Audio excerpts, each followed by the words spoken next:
We've been, mate. Okay. Yeah, family. Yeah, we've all been really good, mate.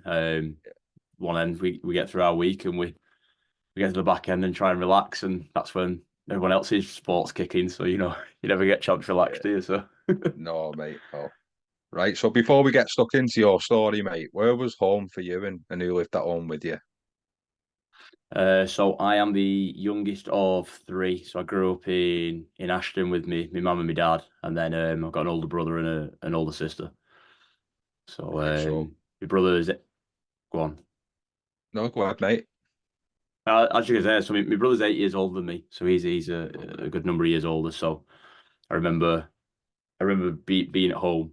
It was one of them where I'd either be dressing up with my sister because that's what she would do. She's 5 years older than me, so it was either if I had to Right. play with my sister, then we'd dress up and we'd do something because when we were younger, she wasn't as sporty as what she got as she got older. Whereas my Yeah. brother was quite heavily involved in rugby.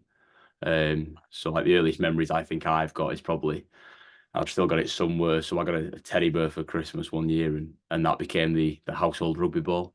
So Right. we'd play rugby in the front. We'd play rugby in the front room. We'd be fighting and battling in the front room. Mum would go mental because we'd be breaking everything. My dad would be laughing because we're trying to whack each other, and as you can Breaking imagine. everything. So yeah, pretty much, yeah. Yeah. And then with my brother being older, he just once he'd moved on, that was kind of like he'd moved out of the house quite early on then at that point. So yeah, it just changed the dynamics. But yeah, that was growing up. Really competitive then, mate, with the knee rugby and that being quite early on.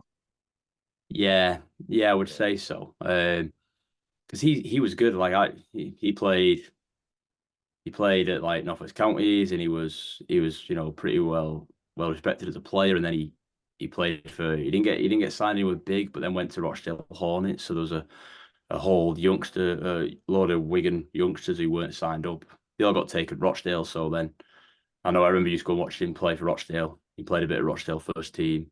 Um, then he dipped out for a bit and then ended up going back through the university sector and played at Oldham. So like growing up as a kid, we've always watched him playing, followed him around. Like, we used to go to the games and watch him, and as kids we'd play quite a lot, like I say. So we'd play quite a lot of rugby, whether it's on the front grass, whether it's on the road, in the living room, wherever we could get a chance to.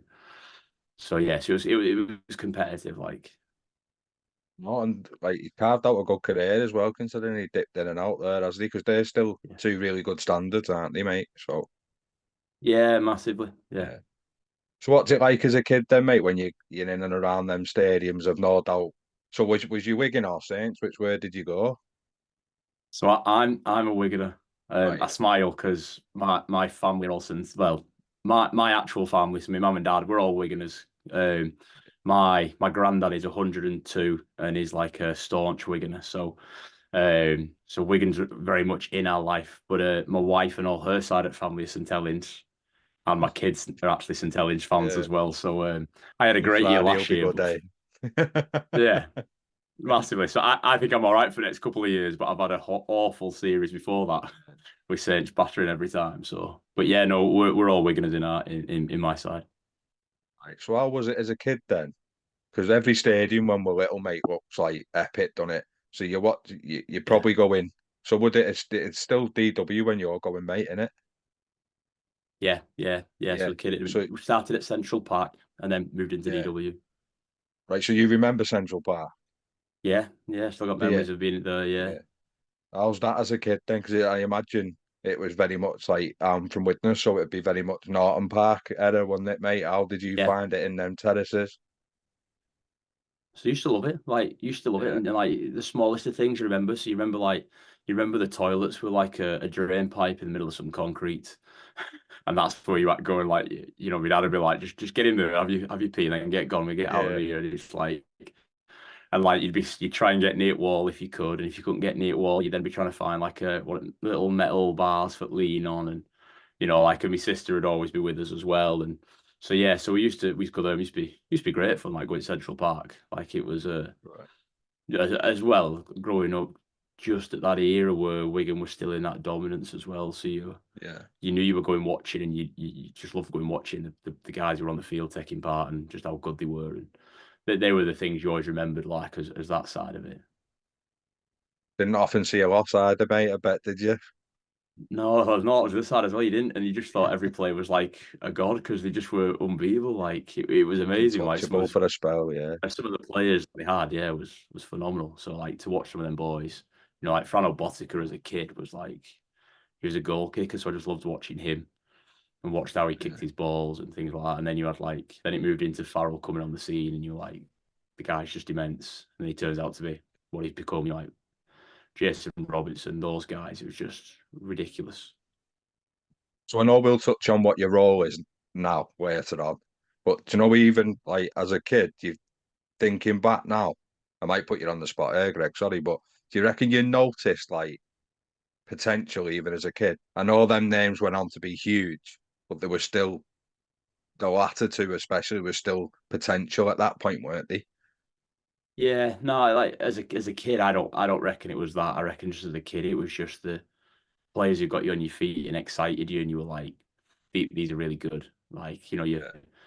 they were just the people you saw and the people you wanted to be like, and like it's just the other things as well. Like it's like what you saw in them players. So like everyone will see something slightly different, but like sometimes for me it was just like the work rate of players. So like Phil Clark, as much as sometimes on Sky he could have been a bit frustrated with his commentary, but like even I remember watching him and like just the way he was working hard, and he would make all these tackles, and he would just be all over the field, and then the next thing you'd know, his head guard's always off at half time, and like I'd always noticed them small things, which were, but again, it was just because that's the things what kind of I liked about the players, like just Yeah. the little areas they were doing it.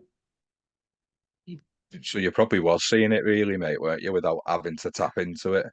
No, maybe you No, don't we've know just until no, you you've now, just yeah, said that. Yeah, you probably was. yeah. Right. So outside of like Wigan Rugby League Club, mate, how was you introduced to rugby league and where was your club as a kid? So again, so it's like I used to get taken to Oral St James's because that's where my brother played. And then when it got to I was 4, my dad took me down at 4 to Ashton Burrs because we literally lived behind club. And he just took me down and threw me into a session. And I'd played ever since then. So I played since being 4 at Ashton Burrs, and I went literally all the way through to under 16s. So I'd only ever played at one club as a junior.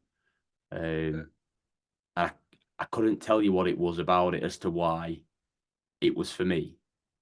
It's probably got more to do with just the environment and what I was used to and what I saw with my brother and his development and how he was going. And like I say, we'd go to Central Park and we'd go with my dad and my granddad, and it was just a family thing. So I think rugby was just something we all felt we could do.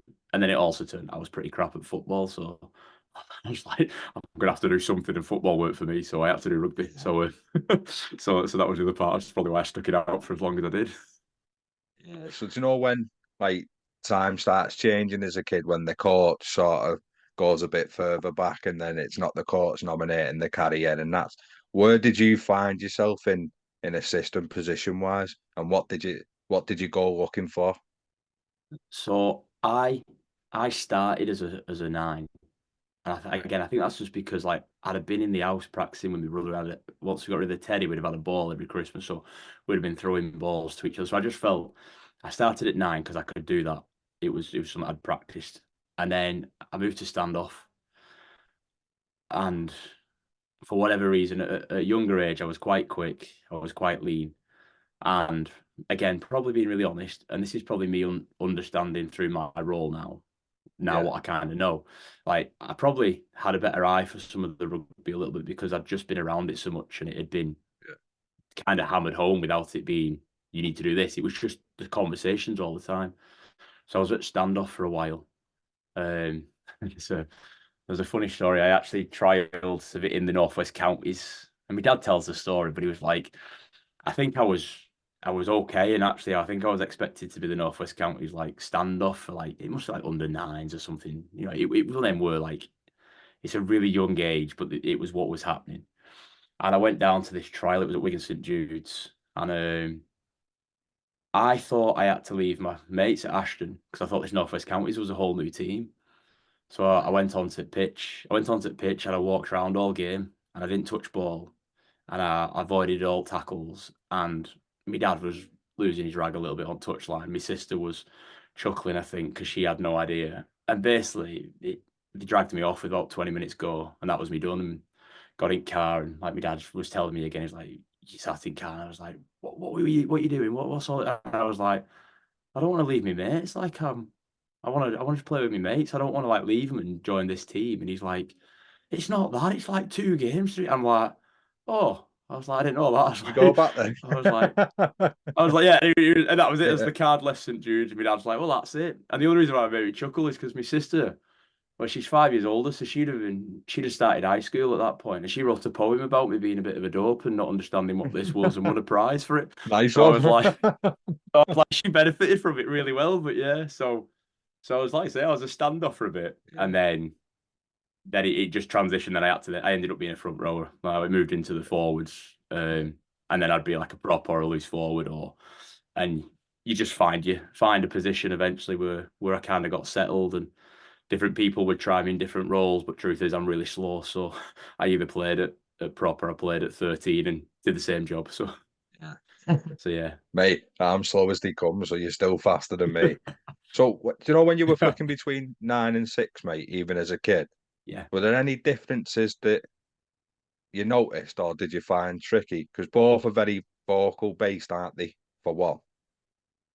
Yeah, no, the memories I have going way back then are so vague. Is that like I couldn't tell you. I just knew like that's what we got asked to do, and that's what I was able to do. And again, like I just was, I think I was comfortable enough to do it. I was never a great player, but I was just comfortable in what people asked me to do, so I'd do it, and probably wouldn't moan too much, and I'd probably just try as like I'd just have a go and have a crack, and if I could do it for everyone, I would. So I don't know much about the differences in positions as such back then.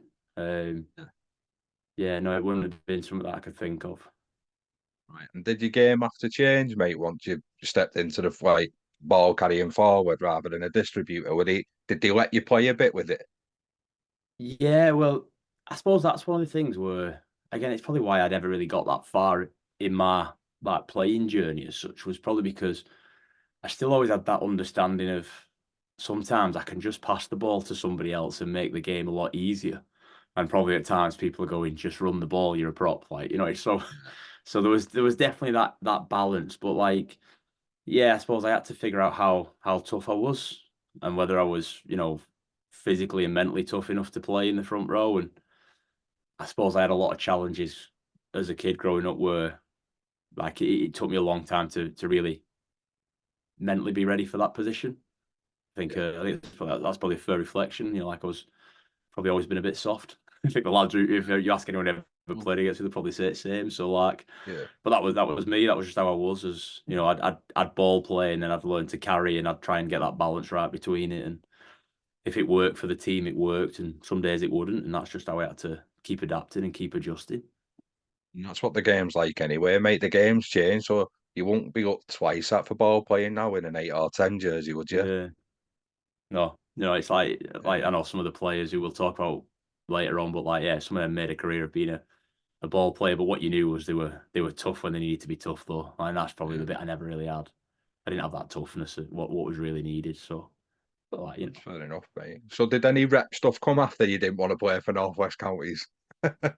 so yeah, like and I Yeah. still, although you leave me say this a lot, like I don't think I was that good a player, but I did get opportunities, and I think I got opportunities because I just tried my hardest and grafted when I could. So I know I got into the under 11s Wigan Town team. And at them days, like you went to the school where Mr. Murray and Mr. Milani were coaches, and like I think they'd already had a team pretty much selected. And I think my dad tells me, I think I played at prop. I did some good carries and made some good meters. I also intercepted a couple of balls and made some good breaks off the back of it. And I just ran around and did lots of stuff. And I managed to get myself into this town team at under 11s. And I was the only kid from our Ashton team. And again, I think there was better players at Ashton than me, but they just didn't get in, and I did on that day.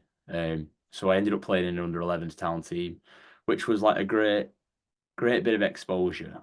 And looking back at the team was ridiculous.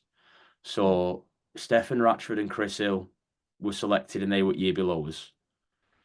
And then we had Joel Tompkins and Chris Ashton in team. And then around that time, there was like Jay Duffy, who's at Wigan, Steve Roper, who'd been around the circuit, played at Widnes for a while and places like that. Um, and I'm probably doing a disservice. There's probably a lot of other players, but like those lads always stand out to me as, especially when you look at where they've gone. But like we were really really strong actually. And yeah, we so I got to play in that in that side, and that was good because you got to travel to like played Hull away. We played Leeds. We got to like the final. They had a final system, and we got to play in the final against Leeds, and we won that. Yeah. So that was like the first thing I'd ever really won was a town teams program. So that was like again good fun, good laugh. Definitely different for me. Like Ashton was just a group of lads who played, and we weren't like an overly competitive side. We held our own, but like we're not talking top end of the amateur levels. It's just so that was different for me. And then I managed to get into under 13s, and then I got into this service area under 16s in my last year. So like I managed to get into places, but again, I was never. I don't think I was ever down to when you go to the trials and you think there's a group of players who are probably going to get in. I wouldn't have said I was ever a player you'd have down on the list to get in.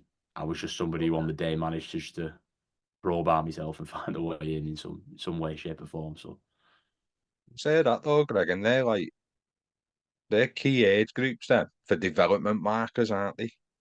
And yeah, you've managed to get in. So did you ever feel like I know I've been watching that, that full contact thing on yeah, Netflix, mate, and I've seen the Genji bit where he said the imposter syndrome. So maybe yeah. not as that serious, but did you ever feel a little bit like this is Oh, above me, 100%. or were you comfortable there?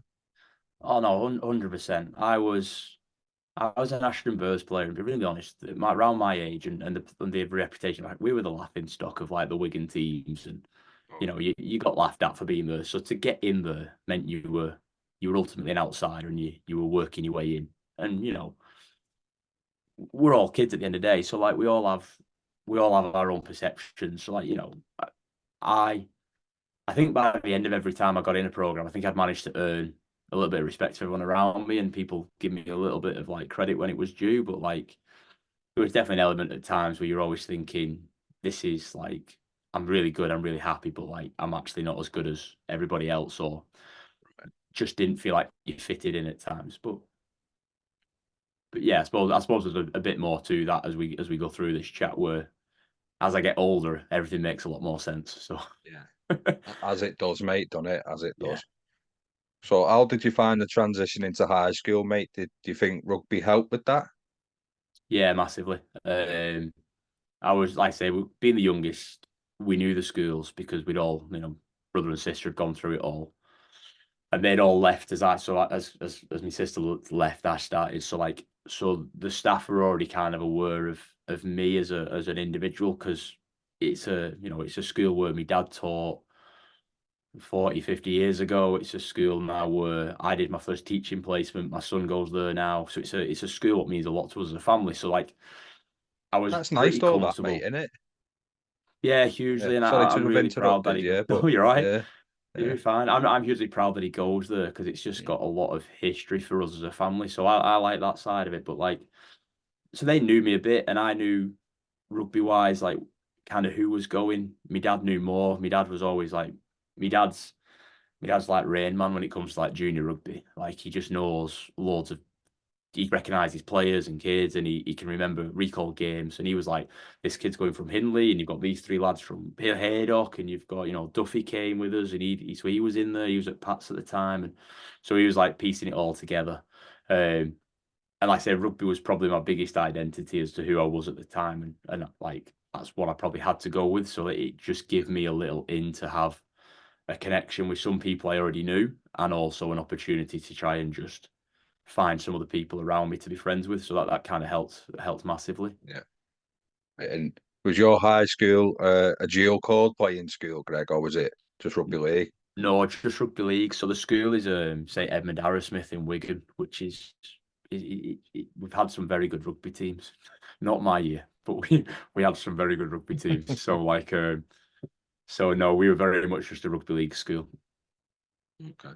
And so if we talk levels of standard, mate, are you looking at it's like Ashton school town team or an Ashton in the school team, very, very similar standard wise.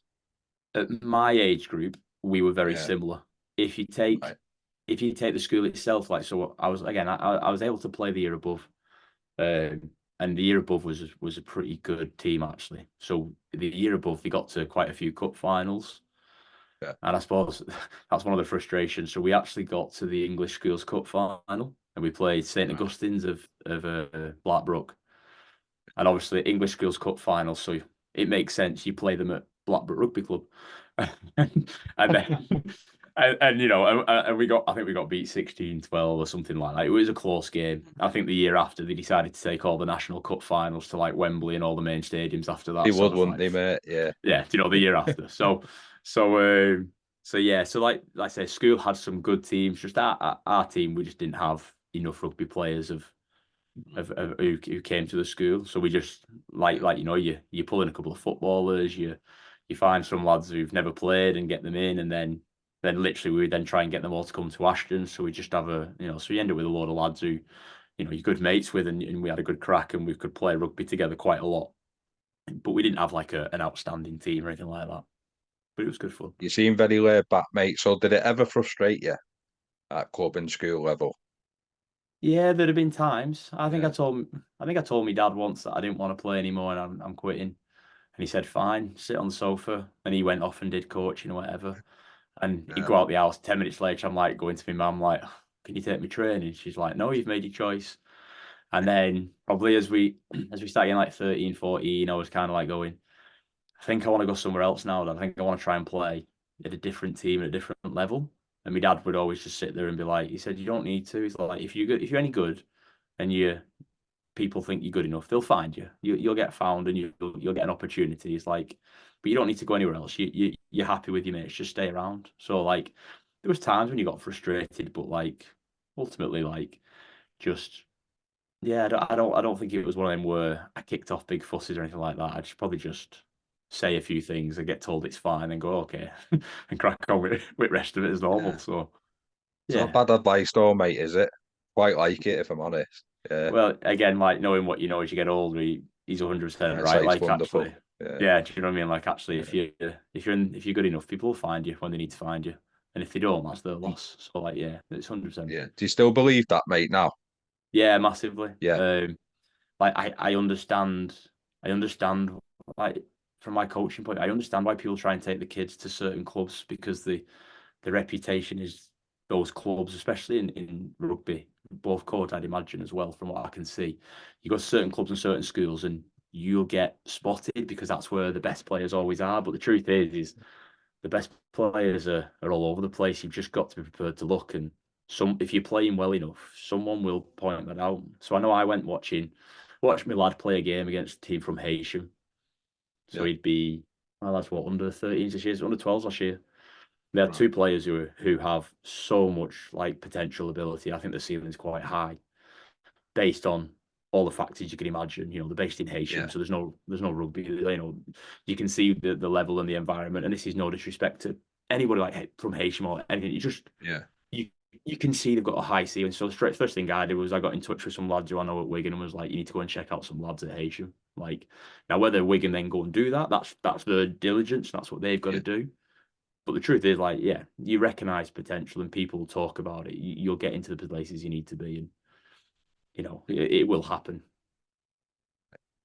No, that. And again, rewinding a little bit. So, the town team system's changed, Greg, I imagine, don't you? Yeah, Would that be something you bring back, mate, the way that we probably both went through it? no, I wouldn't. You I'd wouldn't, no. right? I'm very much. I think it's better the way it's going because Yeah. I suppose there's always the kid, and you'll know one, I know one, and like under 11s, under 13s, there'd have been a kid in that town team who was outstanding, and under 16s, he was never seen again.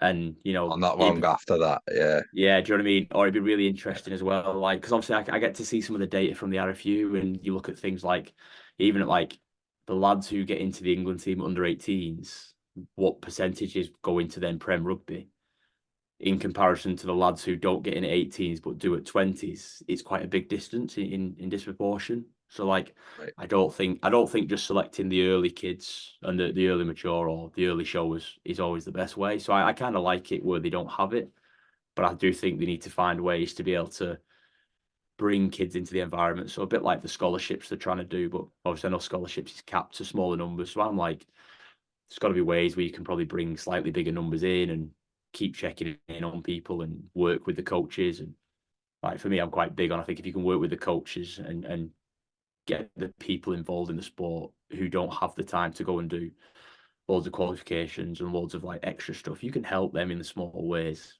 I just think we'll have a better player pool in both courts and able to then provide better players for a future of the game. So Yeah. Well, there's no wrong with carving your knowledge in the national leagues or in the North the like conferences, mate, is there? yeah, Or even no, Northwest exactly. Counties Premier and that. There's no wrong with Like that.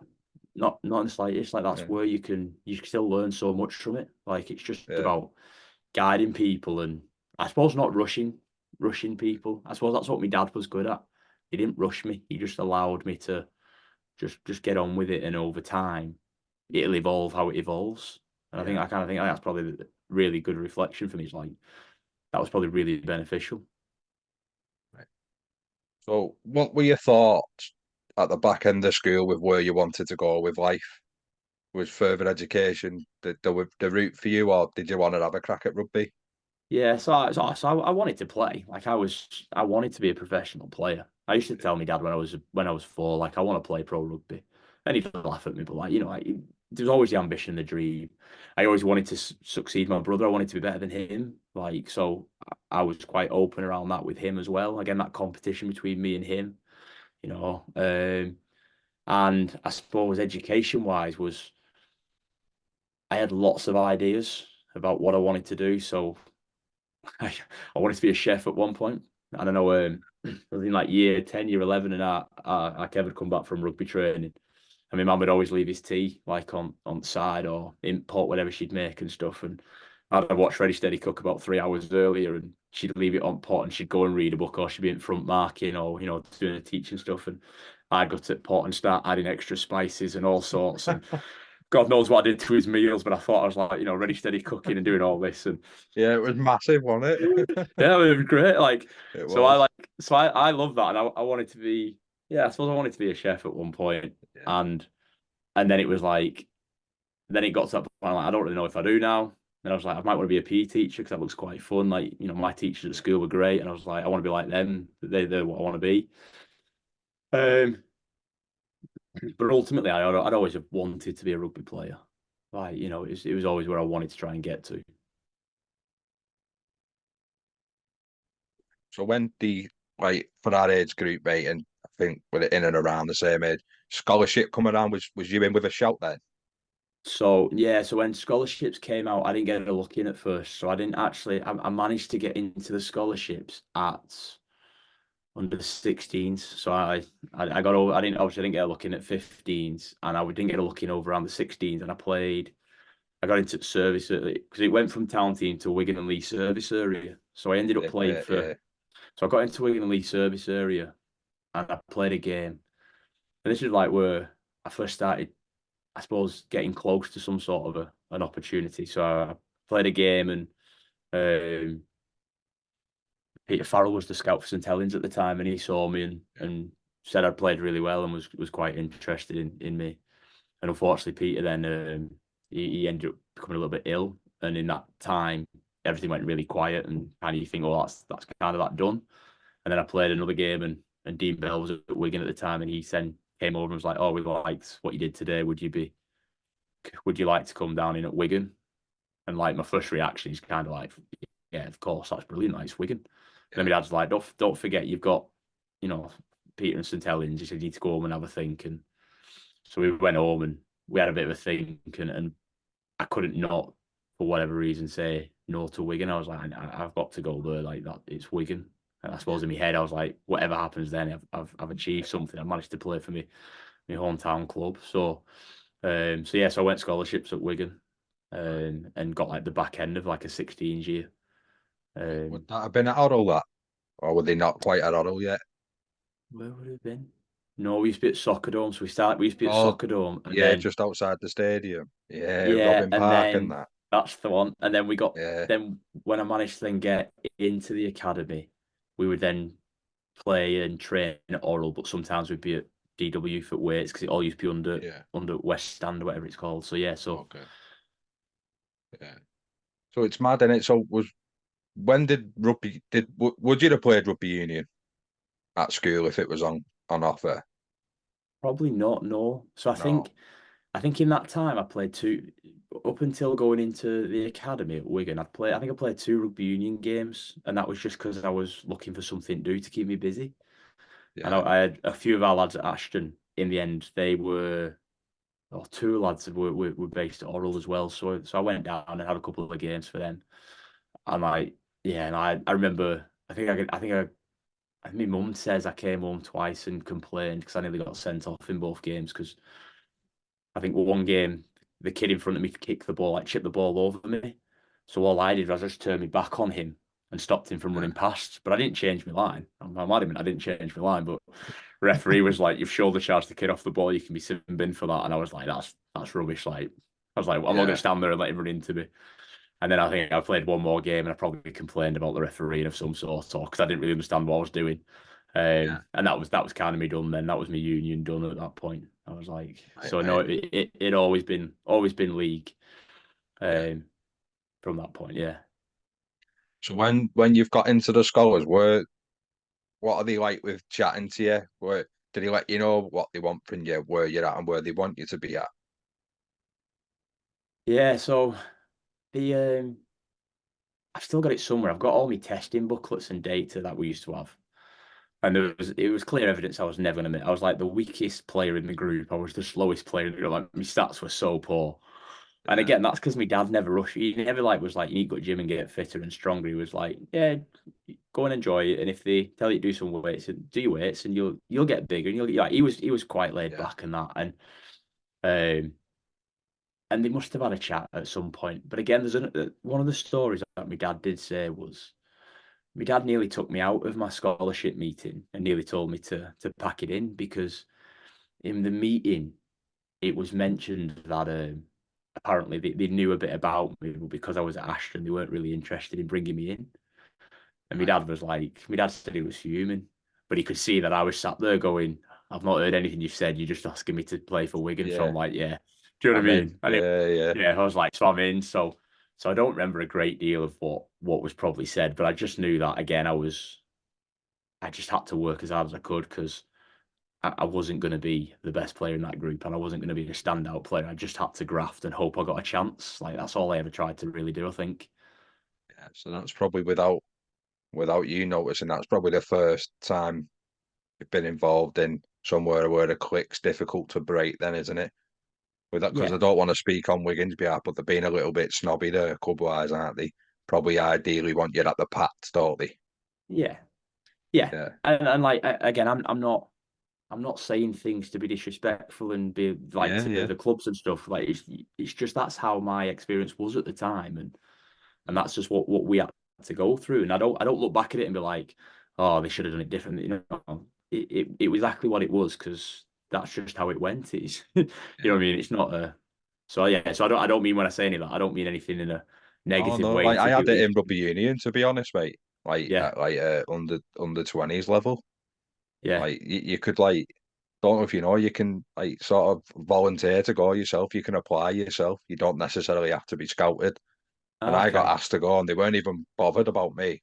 So I just went thinking I might get a It's bag of stashes, something like we do. yeah yeah. Got Literally there, that is mate. like Yeah, got there, and everyone's already in the Lancashire Gay barring like eight of us.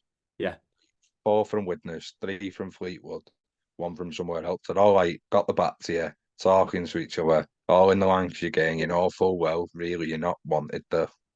yeah. And like and I knew all the lads, but Yeah, don't worry, it's not like they were all really rude or like any like horrible bastards. It was just like you just knew you just weren't in that group, and because you yeah, were realistic, you were an Ashton Burrs player, and you probably weren't really thought of as being up there because like Ashton weren't even in the Prem, so yeah. like we weren't even a Prem Northwest Counties or national team. We were like Northwest Counties League One. So like Held like your so own. Yeah, so like, do you know what I Yeah, mean? You can understand why it was the way it was. You yeah. know, it's kids being kids. So, but yeah, You so that probably that had was kind loads of of parents, sorry, Greg, going, yeah, we'll move the Pats or we'll move the Dudes, like without potentially, even yeah, winking an eye, aren't they? yeah, potentially there was Yeah, elements where that may have happened. So you like, yeah. but I say my dad was always just no, just stay where you are. You're fine. You're getting what you need. He was really like secure in trying to just look after us. What happens when an academy contract doesn't come around? What's the chat there, mate? So in my first year at Wigan, I was put on a trialist program, so I didn't get a contract. I got as a pay as you play sort of trialist. Yeah. And I think if I remember rightly, there was me and one other lad who was on a trial. I could be wrong in this, but my memories always was two of us. And the other one was a lad called Eamon O'Carroll, who's now the Bradford head Oh yeah, coach. And he had a yeah, great yeah, career. So if we're being yeah. really honest, if it was between me and him, they made the right choice. So do you know what I mean? Yeah. But then at the end of the year, I knew pretty much what was going to happen. I'd been in and out of the team. It had been a really tough year. Like they played a lot of us. There was a lot of us at 16, so we'd left high school, and they used to have the old grading phase. And what they did was the older lads, so like Paul Prescott, I'm pretty sure one Coyley was in that as the halfback. Um, there were a number of players year above me. Basically, they'd have played in the grading phase and qualified. So Wigan were in the Prem, like the top group for the Academy League. And then pretty much after that, all of us who just left school were basically put in the team because they'd moved the rest of them on into the reserves at the time, or the under 20s, what it might have been, 21s. 21s or something. Yeah. Yeah. So like we were a really young team. And like, I made my debut for the academy at Castleford away and just got filled in by some absolute mammoth, mammoth Yorkshire props, like huge, Yeah. and like, and then like played. I think played Bradford away. We got beat like the biggest. It's not the biggest score in the end, but it was horrific. We got beat 72-0 by Bradford just before Wigan Bradford played. So I think that was the first game I'd ever started for the academy. And I remember that one. I was in the change rooms at Odsal. If you were not the main team, was at the top of the stand, like right at the top of the ball. Right. And I remember I was in the shower unit and I was just tensed. Like I was so tense. Like all week I'd been wishing this week to like this game to come. And I probably Yeah. overthought it so badly. And I'm in the change rooms, I'm tense. I'm really like struggling to move. I'm like in an absolute state. And guys are trying to coaching staff are trying to just keep me under control and calm and what have you. And then we go out and play Bradford, and I think we've got maybe two what we call senior players a year above us. And Yeah. within the first 5-10 minutes, one of them gets sparked in a tackle, knocked out. He's snoring on pitch, Yeah. and we're all like, I'm not tough, so I say, and I just sat there, stood on pitch, and I'm going, oh crap, here we go, and I'm thinking this is Yeah. horrific. What am I going to do? Then about 5 minutes later, we had a 26-man brawl, and Right. like it was on. And I remember my Mm. laces were undone at the time, so I did my laces first, and then and then as I realized at this point, I'm gonna have to do something. Is carrying on, and Yeah. I see a centre running from over here, and I'm like, oh, I'm just gonna have to like toughen up here and have a go. And I clench my fist and get ready to go at this centre, and the ref blows his Mm. whistle. And like this guy's like going, yeah, yeah, and I'm going, yeah, yeah. I turn around, I'm like, thank fuck, that's just happened. I'm like, he's gonna fill me in, and I'm gonna be Yeah. knackered. And then to cap it all off on this game, I get a ball about 3 meters off the line and I fell over the line and it'd have been a try. But probably going back to that imposter syndrome, I think I had Chris Ashton next to me screaming for the ball, and Chris was like even then he was a good finisher. So I was like, Chris, here's the ball, have it. And I pass the ball to Chris, he drops it. And I'm like, and I fall over the line. I'm like, yeah, that's I mean, I was like, you should have just kept hold of that ball. I'm like, yeah, cheers, Dad. Like, I know that now. Yeah. Like, and then we You wouldn't have should been have nil. filled in.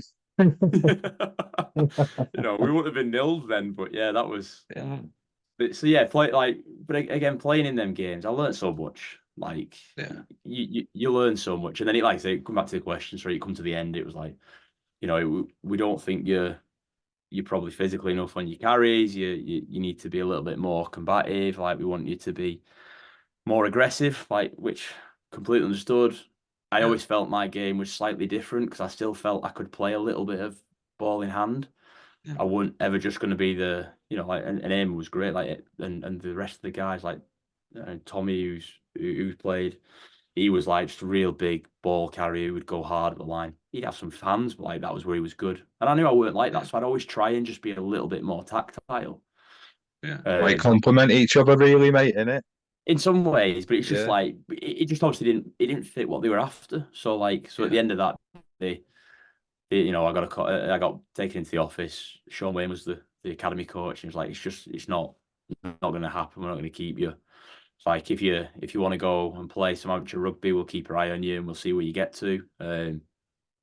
But yeah, that's it. So I left there, and I think my dad would have been with me again. He's like, "What do you want to do? How are you feeling?" I was like, "I'm not being that kid who just because he's been let go gives up." I was like, "I'll get another chance somewhere."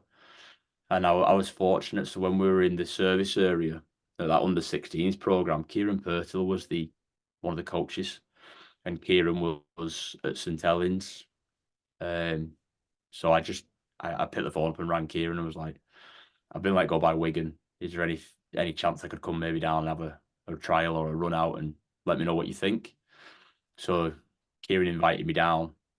Um, and yeah, so then I had a couple of training sessions and that, and they said, no, we'll keep you on. And I managed then to get a couple of years then at Saints, but it weren't on a contract again. It was just pay Oh, as you play. But yeah, wow. so that was the first time when it all started to get really interesting. Then you see, Yeah. so yeah, and to be honest, the first year I had it since I had a great time. I loved it. Like Yeah. I felt more part of something, even though I think probably because no one knew who I was. There was also no preconceived judgments about who I was anyway. They just knew I was a kid who'd come in and they might have Did known you I had a go? spell at Wigan, or they might not have done, but like they just were a lot different with me. I just felt a bit more comfortable. Right. So then I had a couple of years there. Right. So do you think before you'd had to leave the amateur game because you do at a certain stage, mate, for academy rugby, don't you? Yeah. Unless like you'd warmed out or whatever. Did you have a marker on you playing at Ashton because you were reaching the standard you were reaching, or was you aware of one? No, no, there was a marker on me when I played for Ashton. There was because Yeah. I remember the games where, I'm packing down in the scrum and I'm getting filled in the scrum, and I'm moving from prop to second row to loose forward to try and avoid getting filled in. Like I know, like I'd be on the floor and you'd get elbows, you'd get punches, you'd get all that. So like, yeah, there was a marker on me, but like I suppose in some ways I was able to front up a lot of it. Some days I wouldn't because, like like, some days I just wouldn't. I wouldn't be able to manage it, and I'd probably have cried. I'd probably have said like, "Take me off," or somebody else do it because I'm not doing this anymore. Like, and so some days I probably would have been okay. So it was just, yeah, you had that, but like I say, I knew the lads at Ashton were all really really good. Like we'd known each other a long time, so we all just mucked in, and everyone just cracked on, and we tried to look after each other as best we could, and that was kind of what the beauty was of being at Ashton. We just were all a good group of lads who were good mates. And it's a ballsy move, mate, to make a call off your own back, isn't it? To like you could have went down. No disrespect to a couple of clubs like Rochdale and Andy who runs Rochdale, Andy Maisie now, but you could have went Rochdale and found your feet, or you could have reached out to them. But no, you go and reach out to another big club in the country, and Yeah. it's ballsy, isn't it? So what made you like what in you made you do that, and what was it like walking into that new environment? So I suppose like when we were at Suzu, Kieran was always like, if you're ever stuck or you need any, just let me know, and if I can help you, I will. And Yeah. I suppose I just sent a message. I think I sent a text message before a phone call, and it was just like, I'll just send it. Like the worst they'll do is say no. I Yeah. was like, who knows what happens off the back of it, and ultimately like it worked out in my favor. And then it was weird because obviously then you're growing up as a Wigan fan. You meant to hate St Helens. I did hate St Helens. Like I've got to go in the changing rooms. I'm like, oh, I've got to wear the kit. I suppose that bit was all right because I was like, it's free stash. But I was like, Yeah. like what happens when we win? We've got a single win the Saints, and you start off and you're like, this is naff. And actually, like halfway through the season, I ended up loving it there. Like I had a really good time. Like I enjoyed my rugby. I probably played some of my better rugby, and I just had a really good love for it, and again made some mates and played with some like outstanding players. Like I played some outstanding players in some crazy games, which was like just really good experiences. Now I look back on it. Yeah, Um, and that yeah, that was, and I ultimately as well, like by playing for Saints, that's how I met my now wife. So like it meant had a to big be, part mate. in my life. Yeah, it had a Yeah, huge part in my life. yeah. So again, like looking back now, because we are going to speak about the role you're in and stuff, mate. Are you semi picking the best out of some of these big coaches you've been around playing under, influences in your career? Are you Yeah, picking what you think you need best from each one of them? yeah, hugely. Yeah, I always knew my experiences with coaches were shaping me, and I knew there were things I liked about coaches and there was things I didn't like about coaches. And yeah, I even messaged one coach. I won't say, but I messaged one coach because what I realised was I might not have liked how he was at the time, but knowing what I know now, he actually was really trying hard to develop me and push me and make me better. And at the time, I didn't right, understand it and I didn't respond well enough to it. As I yeah, reached out to him and said, like, thank you, like, I appreciate it. And like, I actually apologies that I probably didn't push myself hard enough. And the biggest moment I got was I met him in a bar. I'd gone to watch a game and I'd gone up to the bar and he came up in the bar and I saw him and I kind of just put my head down and thought, I'm just going to stand at the bar, and anyway, he comes to the side, he looks, and I look, say, hi, you're right. And he goes, hi, Greg, how are you? So you're all right. And I was like, oh, you know my name. I was like, did not think you'd have remembered my name. So I was like, at that point, I was like, I clearly got it wrong about him. I just didn't understand what he was trying to do with me at the time. yeah. No, and Um, again, we've already said it, but hindsight is a wonderful thing, isn't it? yeah, And like, yeah, yeah, it's yeah, really, really interesting. But I definitely was picking things off people all the way through. Like I think that's what I've learned as I'm having more reflections, especially with the role I do. Like the reflections now is like without knowing it or consciously, like without consciously doing it, I was always scanning for all the key bits that I felt was important to me and what I wanted to do and taking all of that where I could and storing it somewhere. So yeah. so yeah, that's been yeah, it was really interesting looking back on that bit. It was, mate. So was you someone that needed an arm around them, or did you need a kick up the arse? No, I'm probably someone who needed it. I probably still am in some ways at times. You need that arm round, just that little bit of just let me know I'm doing all right. Like A bit of I know, reassurance. yeah, I know when I'm not doing well enough. Like Yeah, I don't need you telling me. I know it. But I need reassuring when I'm doing something right because I won't accept that otherwise.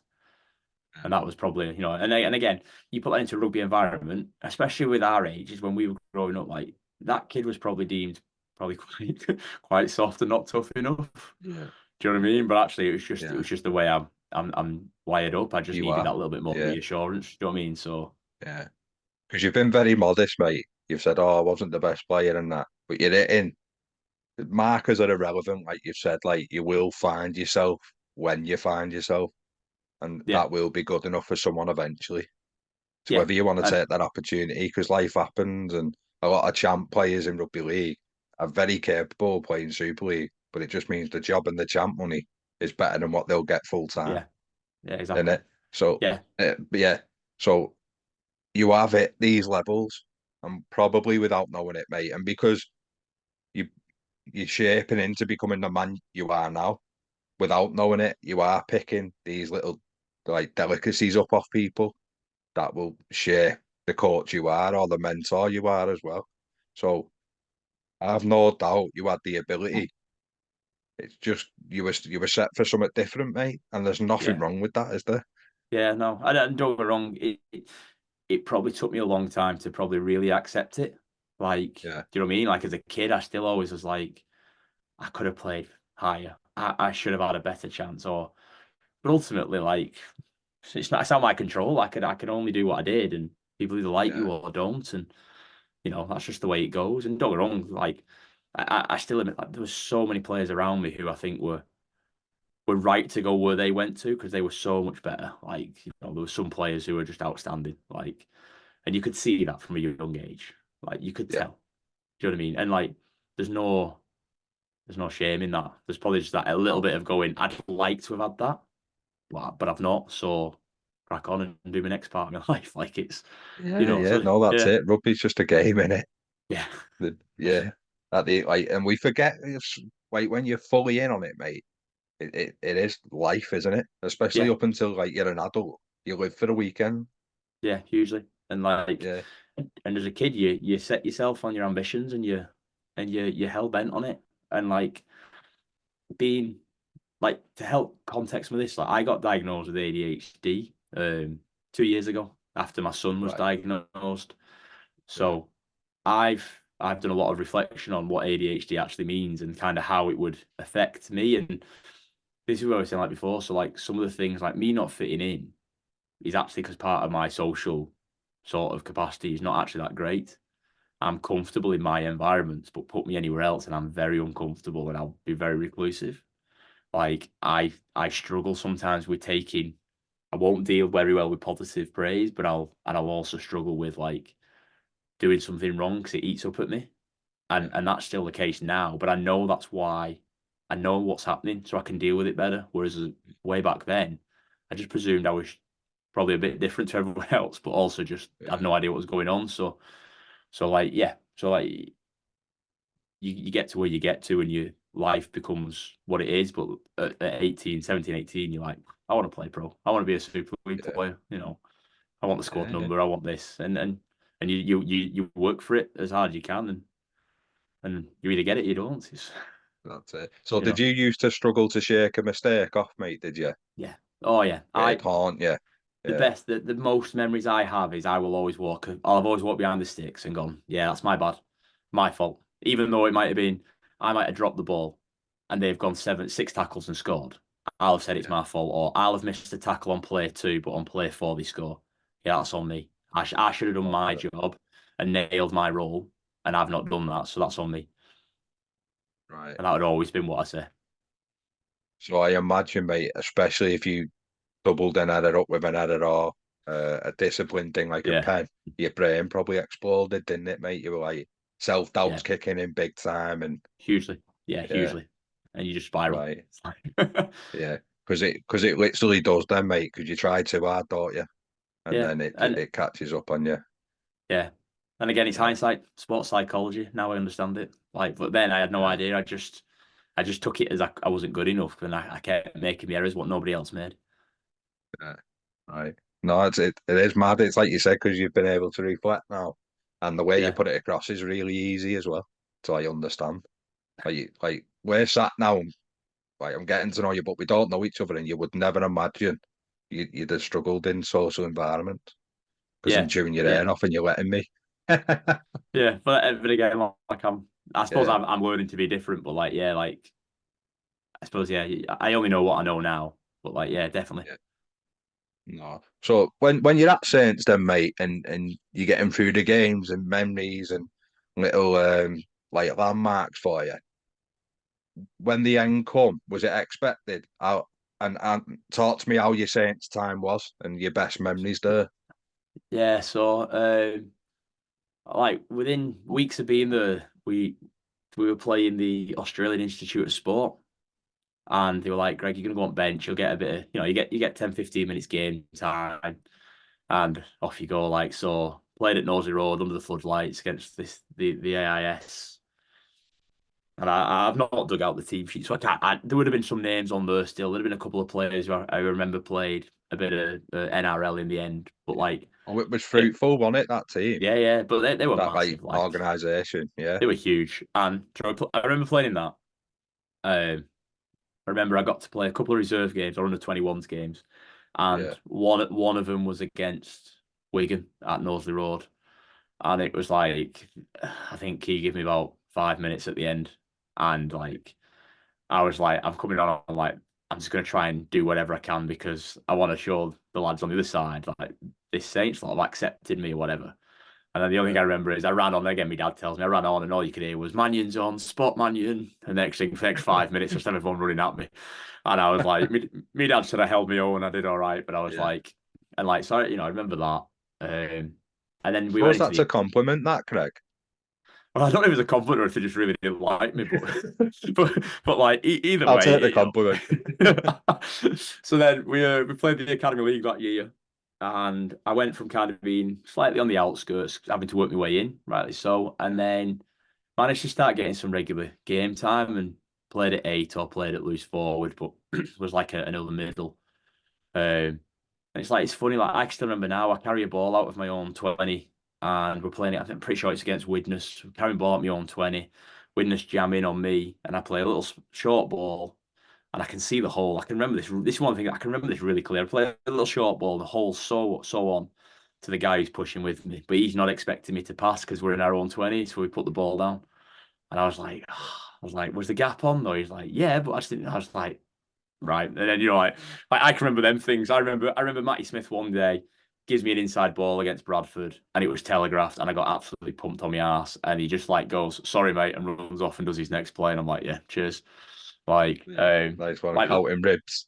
yeah, picking my teeth up off the floor, and like it's like, but we had a good year. We got to the final that year against Castleford, and Castleford's team was like stacked, but to be fair, our team was pretty decent as well. Yeah. Um, I think I think Roby must have played a couple of games and then he kind of got moved further and further, ended up being a first team player by the end of it. So I got to play a little bit with him and what a player he is and what a bloke he is to do what he's done. But like we also had like Matty Smith was in that team. Kyle Eastman ended up coming into that team for a bit of time, or if he didn't come in that one, he came the year after. Um, you got those players in. There's a couple of younger lads who were knocking round, and you're playing with these lads, and like I say, we managed to get ourselves to the final. Now the only problem was we played Leeds. No, we played Castleford in like the eliminator because Cass finished top, we finished second. We played Cass at Cass, and that week I had a niggle in my back, and I was like, I'm not telling anyone this. I'm playing this game. Like I want to get to a grand final, sort of thing. Again, you're that young, you think that's everything. Yeah. And so I'd train at the club, not mention it to the physios. Then I just got total fitness, jump in jacuzzis and whirlpools and try and just stretch my back off and do all that. Got to the game, Castleford away, took some painkillers. Why? No one was in changing rooms. Like, thought, right, I'm going to get through this. I'll be fine. Got through it first half and was all right. Came out for the second half, carried this ball, tried to offload it, fell awkwardly, and my back just went into spasm. And I was like, this isn't right. And at the time, coach was a guy called Anthony Sullivan, who played on wing and was Wales winger. And he was like, previous seasons, one of the lads dislocated his thumb and walked off the pitch holding his thumb. And I think Bradford scored in the gap he left. And at half time, he's like, unless you're dying, unless something's broke, you do not get out of the way. You defend. I was like, I've lost ball, my back's in like spasm. I've somehow got up. Oh, you're there. Yeah, I'm like, right, Yeah. defend. Managed to hold out a set of six, and I'm looking at touchline going, please get me off. And then they pull me off. They take me into changing rooms and like check me back. And they're like, yeah, you're not going back on. Your back's not great. And we lost that game. And so then we had to play Leeds the following week. And I was like, I'll get myself fit for that game. And I had like 3 days off feet. And then I was like, started to try and run. And I was like, I'll be fit for the game. I was like ignoring everyone's advice. Like, I'll be fit for the game. I'll Yeah. be fit for the game. And like Sully was like, I'm not picking you. You're not fit. I was like, right. I was like, I'll be fit for the final if we get there though. And like we beat Leeds, and it was a massive result because we'd played Leeds twice in that year, and we played Leeds away, and we got pumped. Like what an experience! Like when we asked me one of the questions later, the answer's Leeds. Yeah. Can Because imagine. like I scored a couple of tries, I got one disallowed, and everyone realised how slow I was that day because it took me like 3 hours to make 40 meters in a break. But then when we played Leeds at home, I also made another clean break and scored, and everyone still laughed at me because I was so slow. Like, but Leeds seemed to play well against me. Yeah. Anyway, we beat Leeds in this game, and I was like, right, I'll get myself all the way through training, played it all, and so he pulled me in office and was like, I can't change a winning team. Like, you're not in. I was like, oh. He's like, I want you 18th man. He said, I want you in and around it. He said, like, what you offer us is really good. I want you to be part of it. And I was like, yeah, for the team, I'm going to be 18th man. Like, I'm like, I'll do what I need to do to help my team win this grand final. I want to be a winner at the end of it. Yeah. So we played it, and the team at Cass was like Shenton, Hubie, he called Don Brambani, who ended up playing at Sheffield Eagles, Ryan Boyle, who played at Salford, and Cass, obviously, like really good team. And they beat us, and I can't remember if they beat us comfortably or not. And then like we went for a night out on the way back, and I think I can't remember what we said, but like basically, I think somebody just came over and went, "You're not fit, are you?" And I was like, "No, my back's killing me." I'm like, "It's in Mm. agony." And he's like, "Yeah." And I was like, "I thought so." And I was like, well, he knew what he was doing, but I was trying everything to play in it. So I had that year, and I had a great year. I loved it. And then I was like, I actually thought I'd done pretty well, and I thought, maybe I've got a chance here. And then Even that just year, like a 12 month. yeah, just Yeah. something. And what they did was they actually put me up into the reserve team, and I was like, bit of progression. I was like, I'm Yeah. going to be all right here. And I was like, pre-season was tough. I was like, I can't wait for pre-season, but I'm going to enjoy my off-season. So I enjoyed my Yeah. off-season. I enjoyed it too much. Came back overweight. So Sully had gone. Kieran was still there. He worked as hard.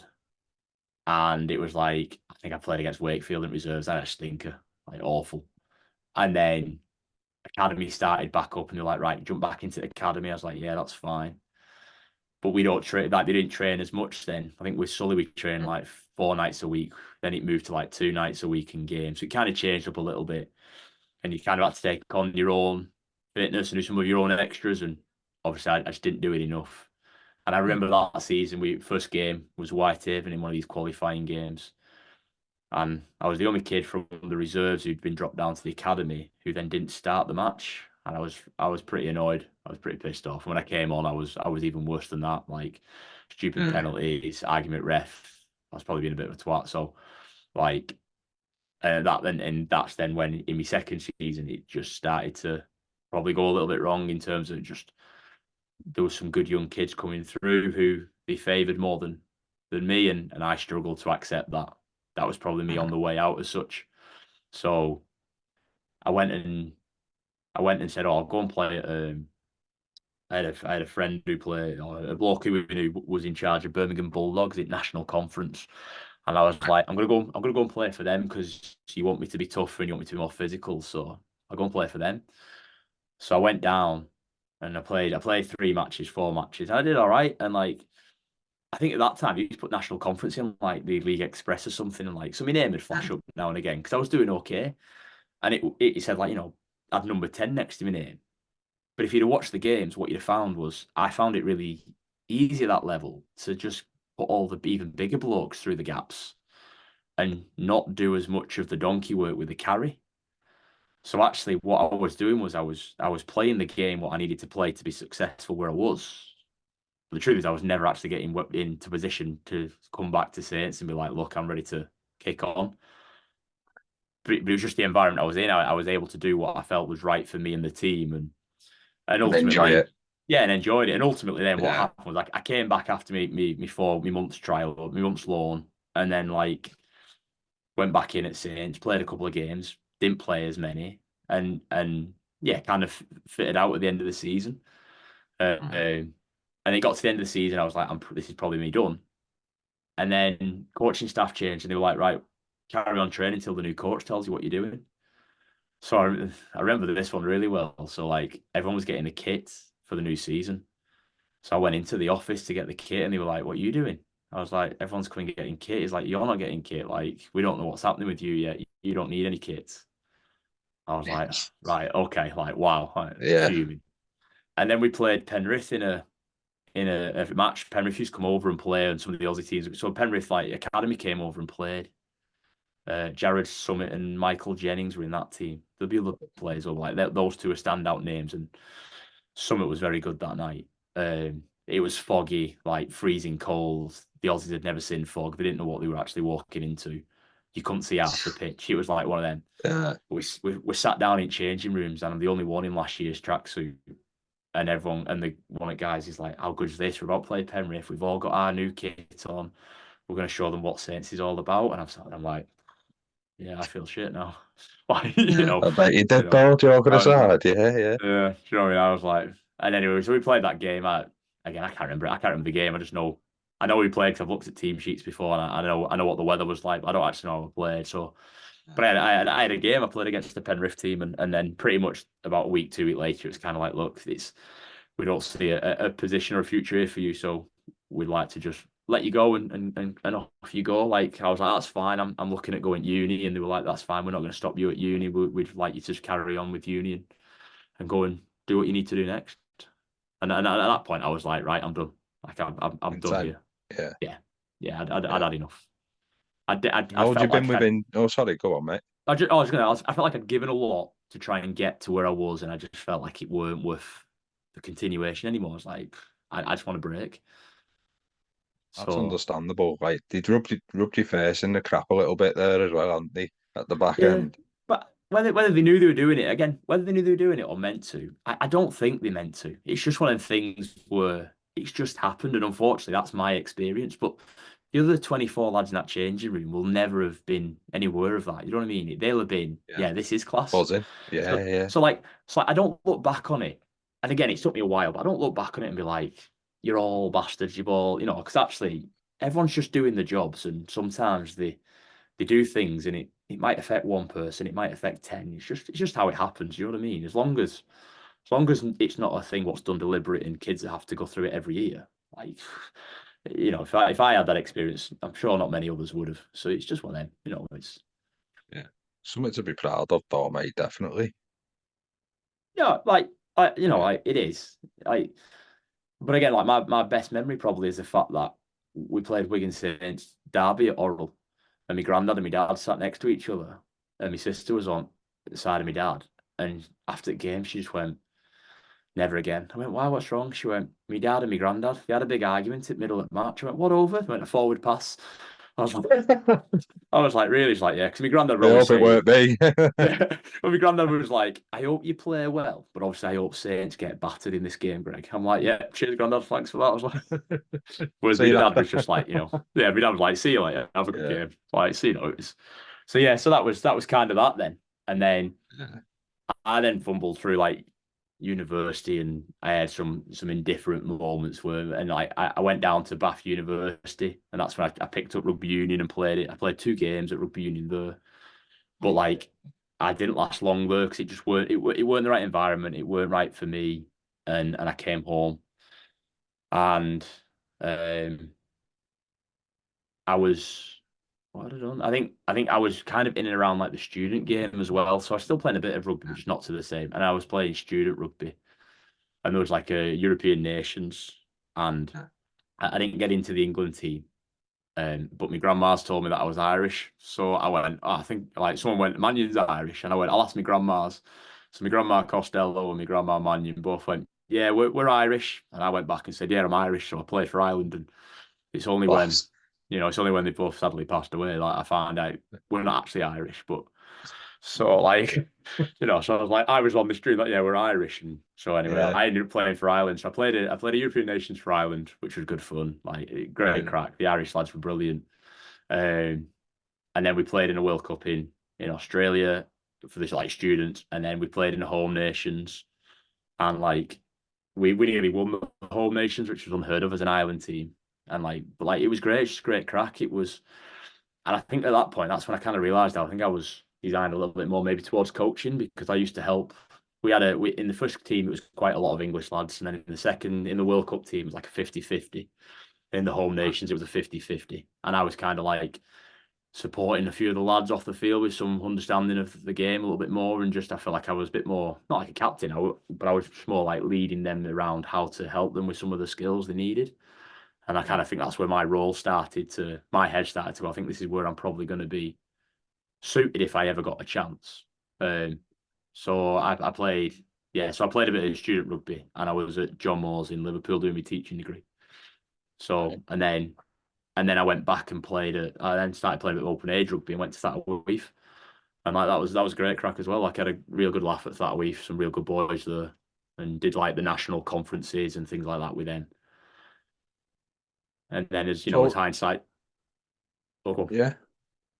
I was just gonna say as hindsight would have it, I had my last year of my teaching degree, and I was like, I'm not playing this year because I don't want to get injured. I need to get my teaching Yeah. qualification done. And that was the year that we've won the national conference and the national cup final and everything. I was like, Great. yeah, like I might not have ever played in that team, but I was like, oh, that was the year I would have been involved with some part. I was like, but no, Should not have this just time. John Teddy'd it, Greg. Should run on with should have run on with me full Yeah. kit, but yeah, so that was kind of my rugby.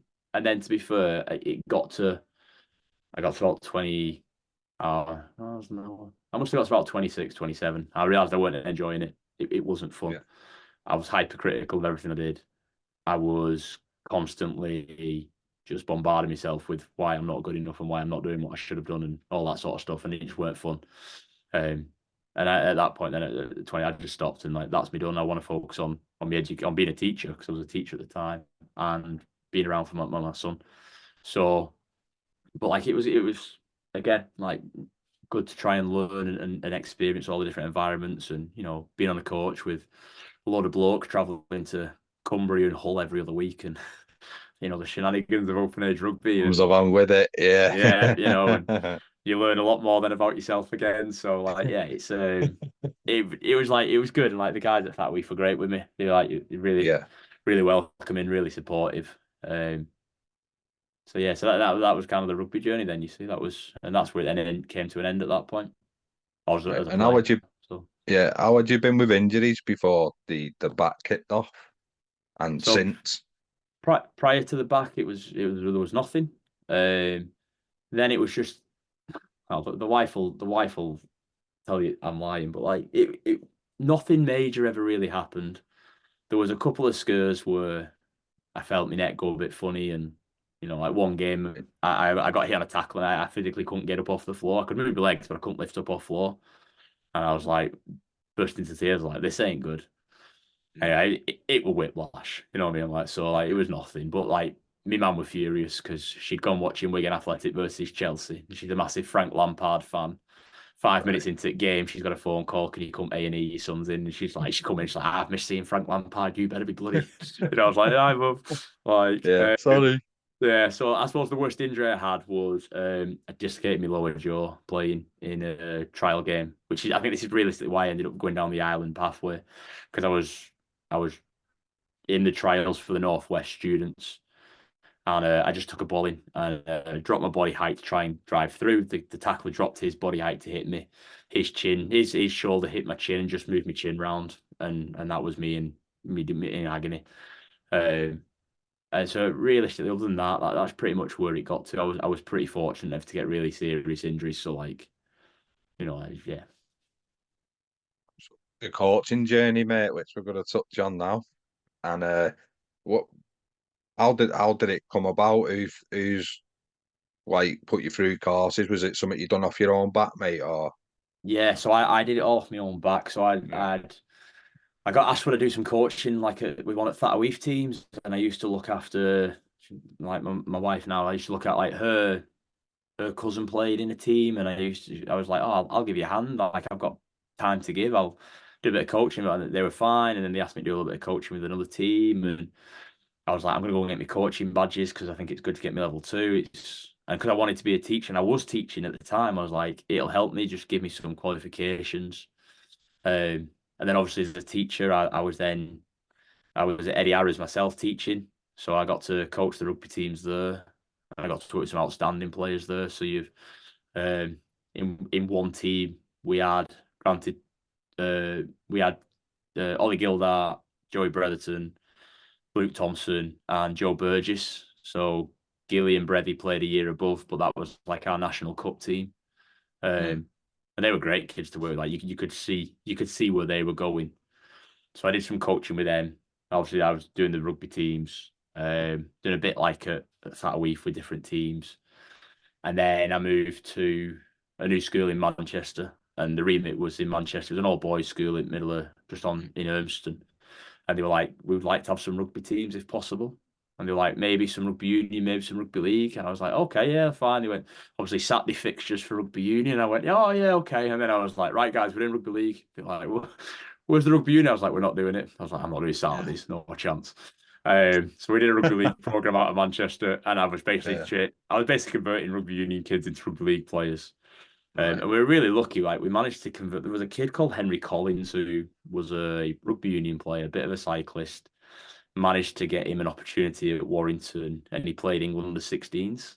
I think Henry now is back at Bowden Rugby Union Club in Borden. Manchester. Yeah. Bowden, sorry, yeah. So Yeah. like, but like we were made up. Like we managed to get kids playing rugby. So we had 5 teams. We had our own kit. Like we had gone out and sourced a brand new kit, and we did articles. We tried to make it as big a thing as we could.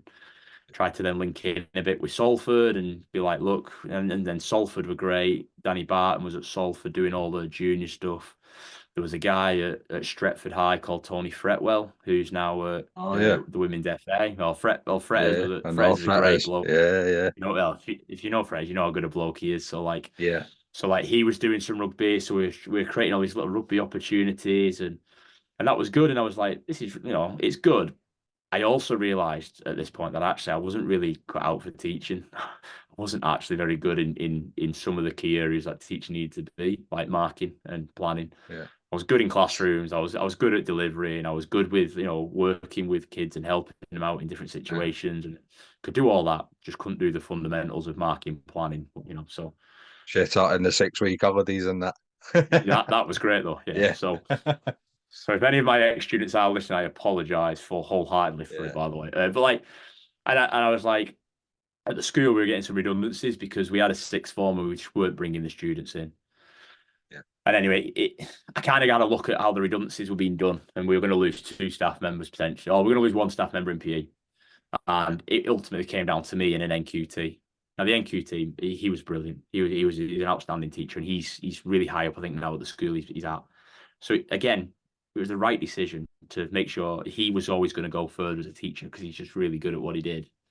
So I And it's sat around. recognising that, Greg, and it's having it in you to step forward and do that, though, mate. Yeah, and Yeah. I had to have a lot of conversation with the wife, and we had to figure out what it was. And I was like, if it's redundancy, it's this. If it's voluntary, it's this. It makes sense to probably go voluntary. So we had a chat. I was like, don't worry, I'll get a job. And anyway, so we sat down. It came to like the last day, and on the last day, I handed in my voluntary redundancy notice and said like, I'll go. And I went to wife. I feel better now.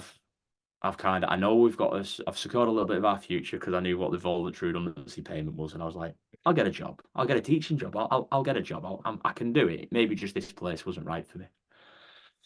About 55 applications later, I'm like 1 interview and no offer of a job. I'm like, hmm.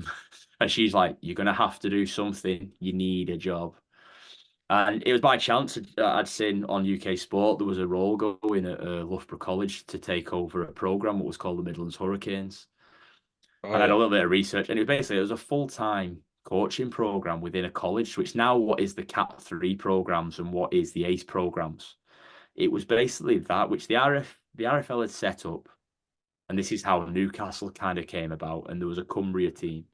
And then what they did was they were like, RFL, I think, just said, like, we can't keep funding it. We're going to now put it in a college, and it's run by the college. And so anyway, I said, I'd like to have a go at this. This is coaching. And she's like, well, how are you going to manage this? That's in Loughborough. I'm like, I'll drive every day. And she's like, that's not going to work. I was like, well, we don't know if I'll get the job. We'll figure it out. Anyway, I go for the interview and I get the job. We were a bit shocked too, like, because I was like, there's surely a lot more people who can get this job. And in the end, no, I got the job and was like, right, well, what do I do? And I was like, I'll find one of these like rented what they called, like professional accommodation. So I said, I'll find one of them. So I pick phone up and I look on internet and I find first one and it's like 300 quid. I ring this bloke, so can I have the room? He's like, oh, you need to come down. I need to do a credit like assessment on you. I need to do this. And I was like, yeah, mate. I was like, I start a job in 2 weeks. I'm like a 30-year-old man married with a kid, or I'd had my daughter as well by this point. So I was like, I've got 2 kids. I don't live anywhere near it. I said, I just want you to let me have that room because I just need to have a room and get a job and do my job. And he's like, well, we don't normally do this. I was like, I'll give you a deposit now. When we meet on the day, I said, I'll sort it all out with you. I said, but like, I can't come. And he was like, okay, so actually give me the room. I went down, got set up and started. And that's when I started my coaching journey at this point. So like I've done lots of little bits prior to that, but this is where Yeah. it kind of really started for me. So it was great. Like I got the opportunity to work with 30 lads. and like they were all rugby union lads, and like we were Yeah. converting them into rugby league players as best we could. And we had like a scholarship system.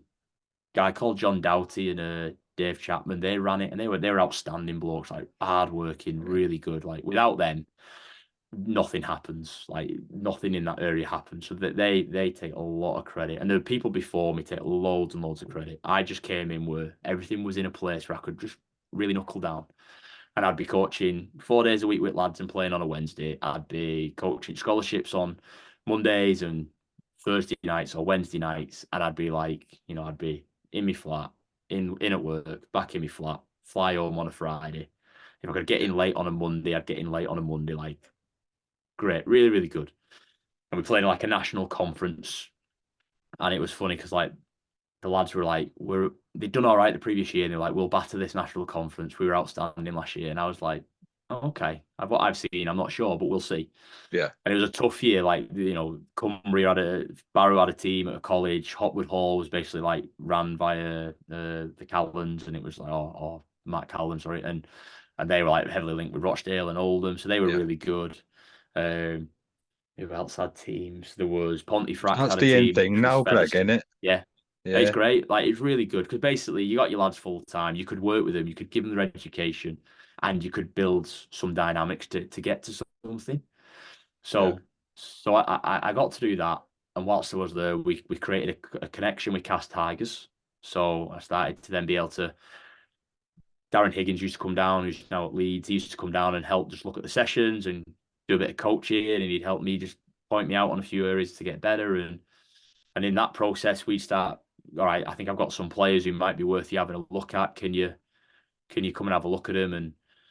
And like so, we had a good. We sent 3 or 4 lads up to Castleford on trial. We got one lad signed at Castleford, which was outstanding. He just got injured, Yeah. unfortunately, and he couldn't carry on. He'd have been I think he'd have been phenomenal as a player, but like, we had a number of lads who went to London and got signed. So there's a couple of lads who are playing now. So Jacob Jones is now at Lease Insurance, but he was at London. He came through that program.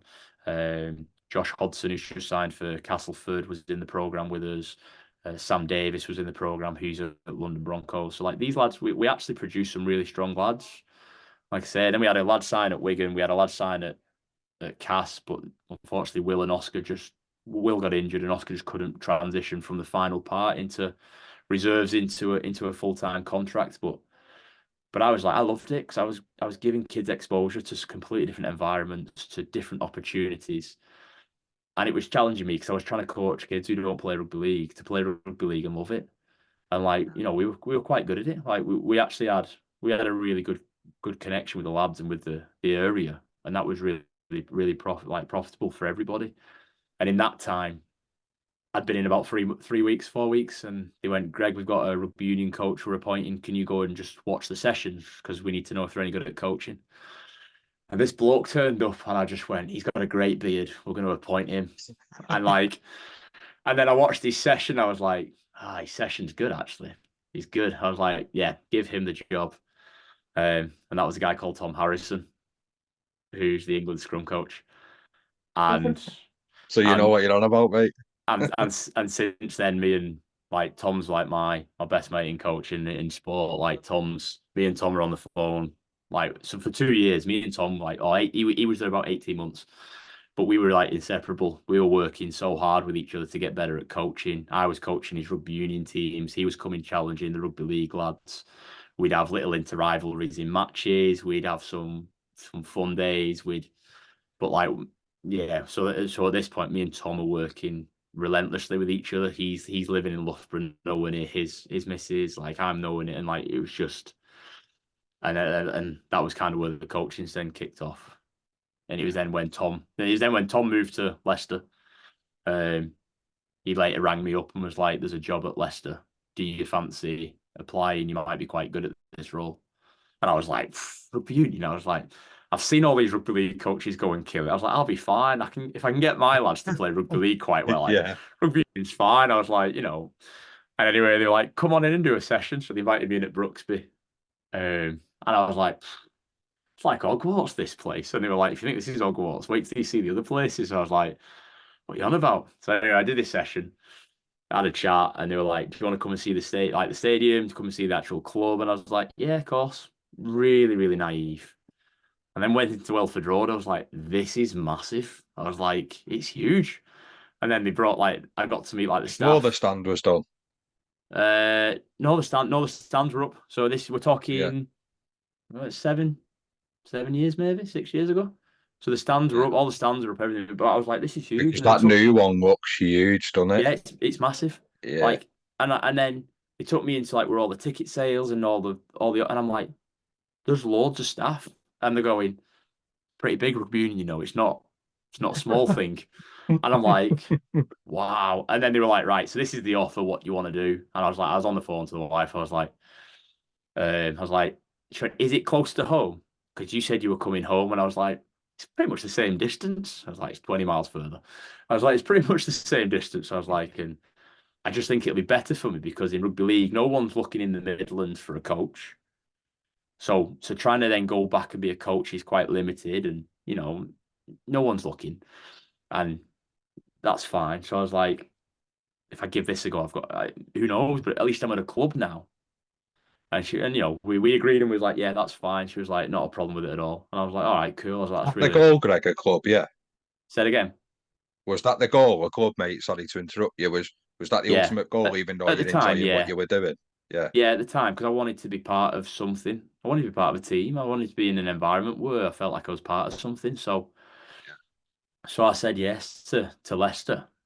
And then I had 5 years there, and it was brilliant. Like I've learned so much having to change codes, learn new things, challenge what I thought I knew.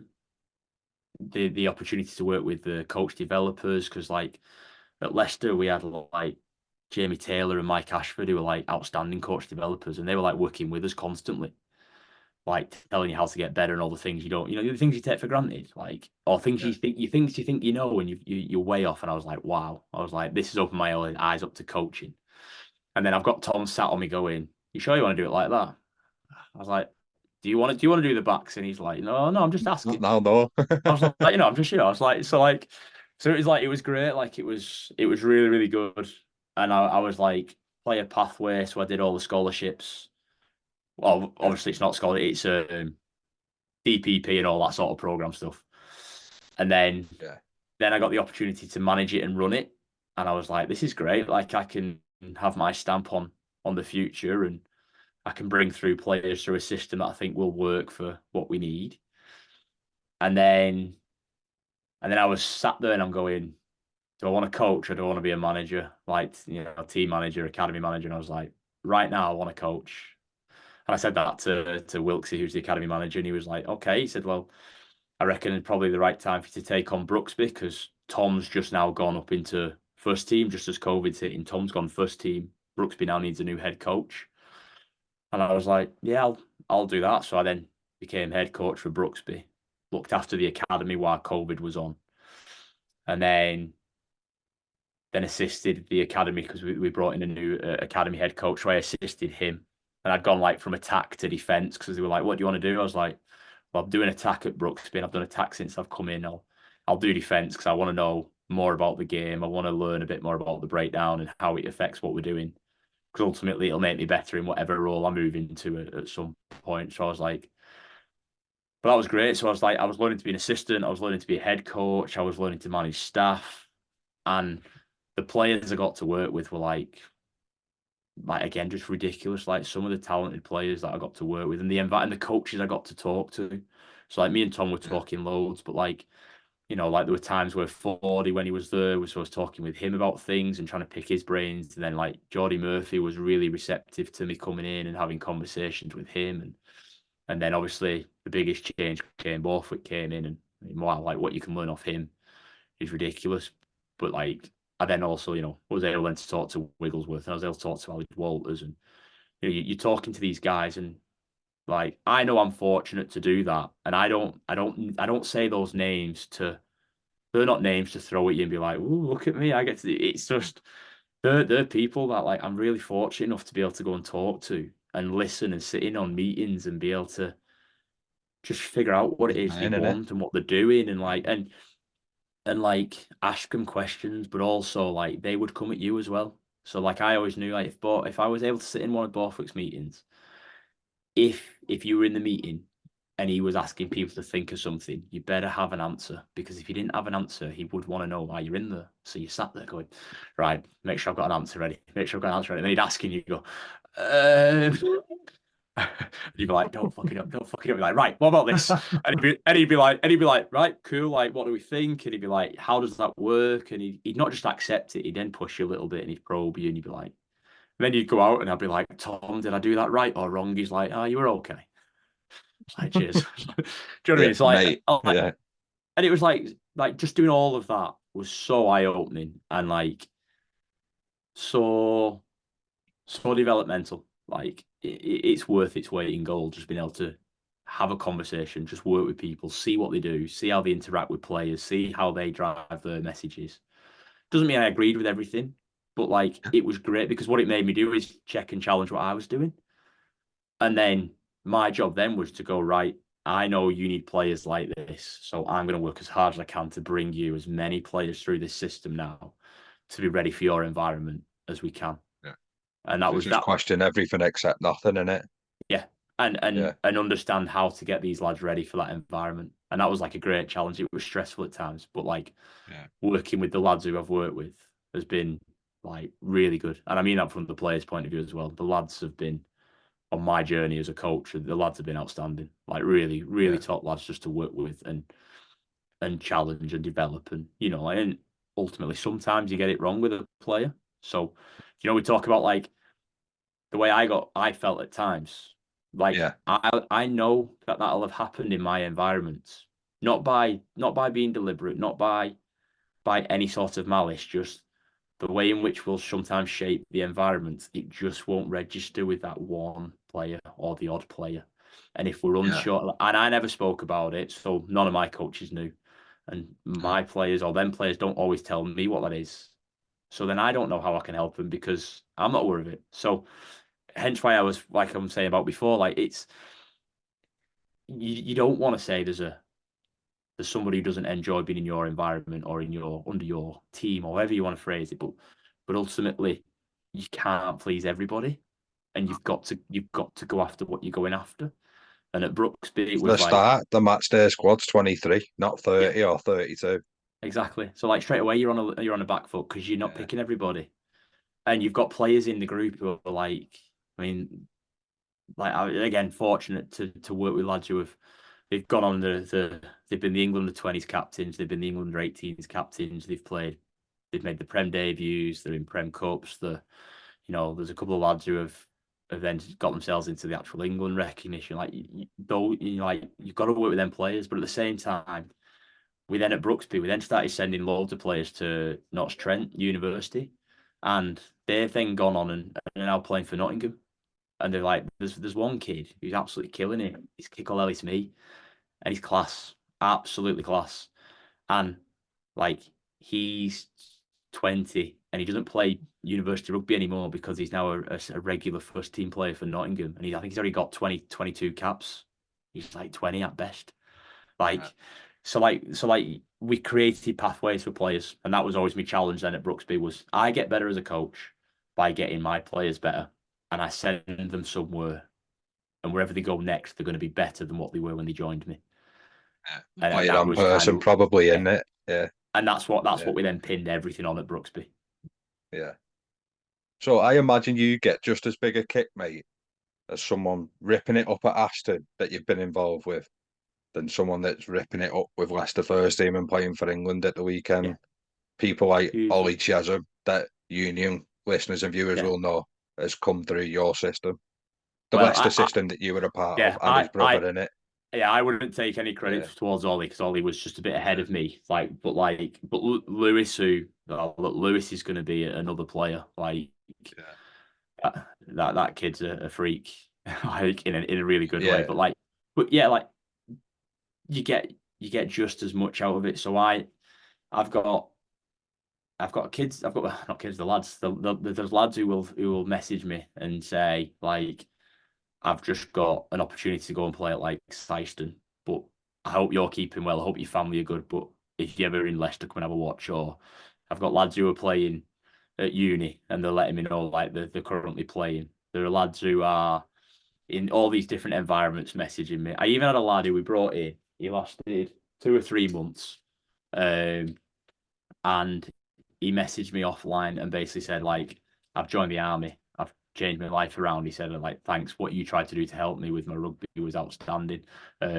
But he's just had to now go and take a different role up in the army. And I was like, wow. I was like, that's huge. Like, and you get just as Just much as impressive. satisfaction out of that. Yeah. Yeah. Sorry, I'm just shutting me blind. Everyone can see me It's all outside my right, mate. house. um, so yeah, like you get just as much off that as you do for anything else. Like it's really, really good. Like really beneficial for everything we do. How did you deal with the intricacies, mate? Because I know you only played a couple of games. Thinking I've no doubt the ruck weren't for you when you had your boots on playing. No, stayed away from Yeah. that. I have no. The intricacies are really like the difficult and the technical and the complex, and they're also a massive like bollocks because what's a Yeah, penalty is not a minefield to you. penalty, and yeah.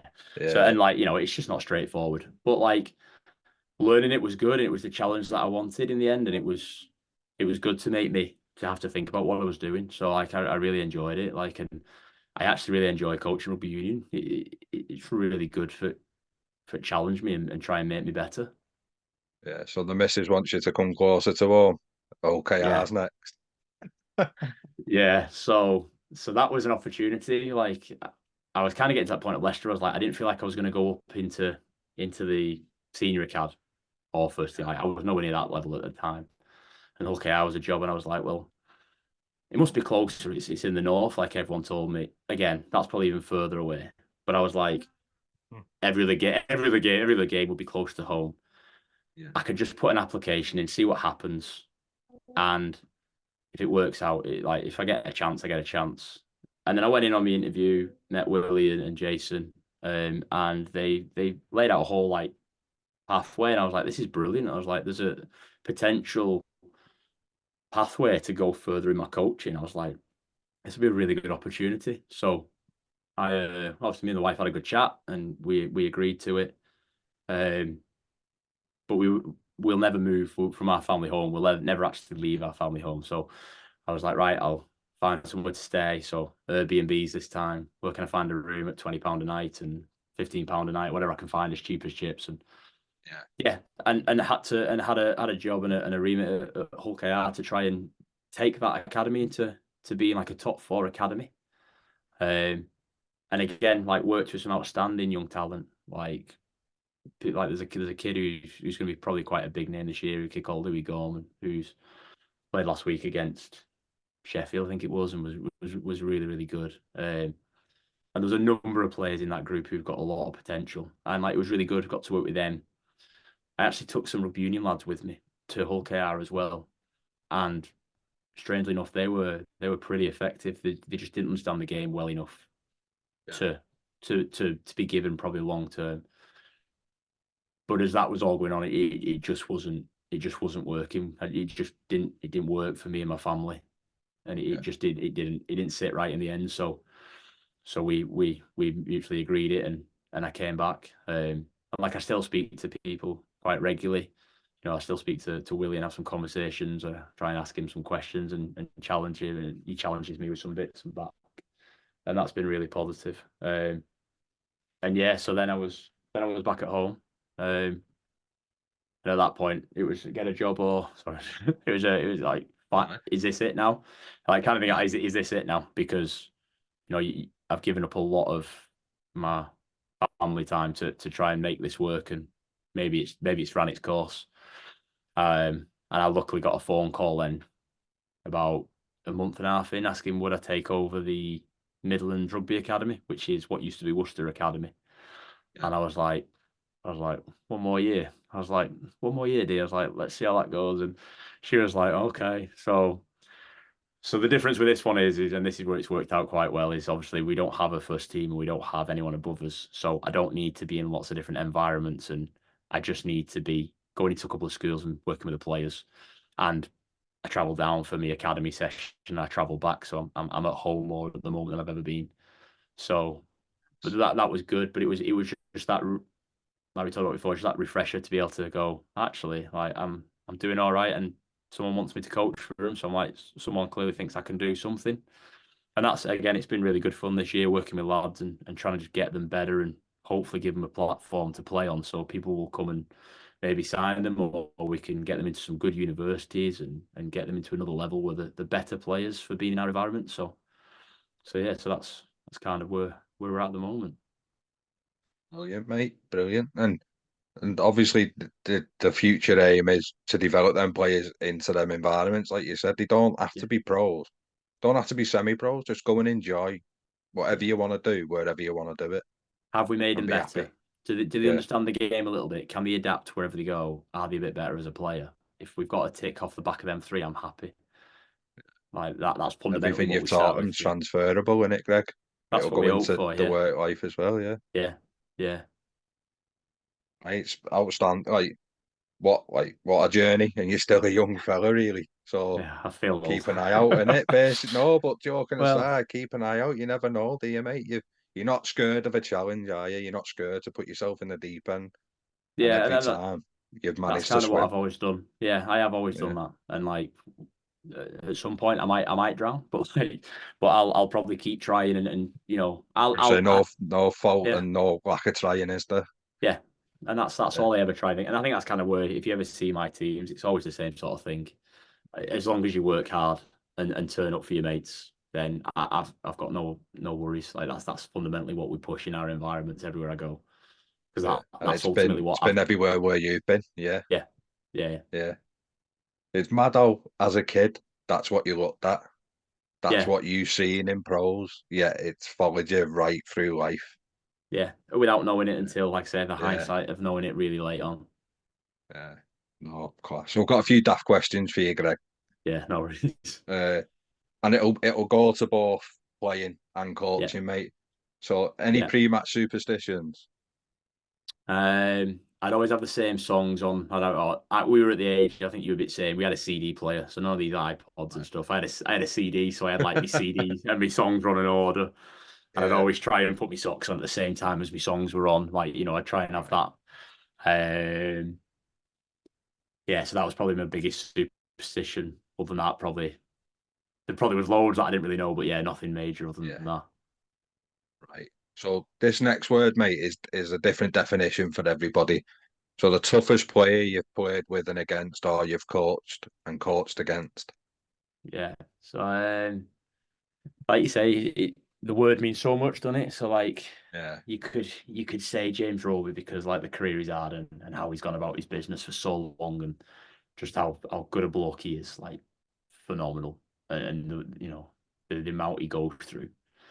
But then like, yeah, like you say, like I've got like lads who, like, so the kid called Jacob Cusick, who's at Leicester Tigers, who at under 16 snapped his femur in a festival, and like to come back from that injury and then get himself an opportunity in the senior acad is like really, really good. But then his hamstring pinged, and at that point you're like, where's his chances? But he's got himself back in, and he's still in that environment training, and like, so like, you could say that's, in some ways that's really tough. resilient. Yeah, Yeah, do yeah, you know what I mean? Like, so like there's yeah, loads of people like that. It's like people that you play and coach. It's probably, sounds daft. There's probably too many people who I think have actually got a lot of them traits. yeah. You could be all day talking about those lads in different ways. You know what I mean? Yeah. Yeah, like you said, I think you touched on this one before, didn't you? But your favourite away ground. Oh, Leeds Rider, Headingley, like Yeah, class. it's so Like popular, mate. it's class, and the reason why it's Yeah, class is because the fans love the academy, and whoever they're playing, like I think that day when we played Leeds away, I've been like 40 people in it, and by half time there's probably about 3,000. With last 20 to go, there was probably close to like 14,000, and they are cheering as if it's like a proper Leeds first team match. They're abusing you, they're calling you all sorts, and then at the end of it, they give you a big round of applause because you some kids who've had a run around on the field and they appreciate it, and like that experience was just amazing, like mind blowing. that's right. A little bit. I think we've touched on again. Obviously, pre-diagnosis, mate, it'd have burnt your head out. But now with hindsight and the characteristics of ADHD, but if you could go back and tell a younger Greg something, what would it be?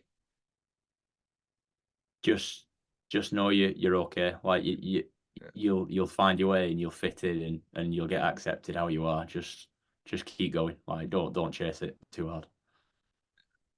I like it, mate. I like it. So you go to karaoke song if you're out with people and you've had a few in the mic. No, nothing. Two things. One I don't drink, and two I wouldn't sing. It's too out there Will for you me. back in dance for me? I'd probably not even do that. I'd probably dance from my seat at best. I'll I'll take sing it. him.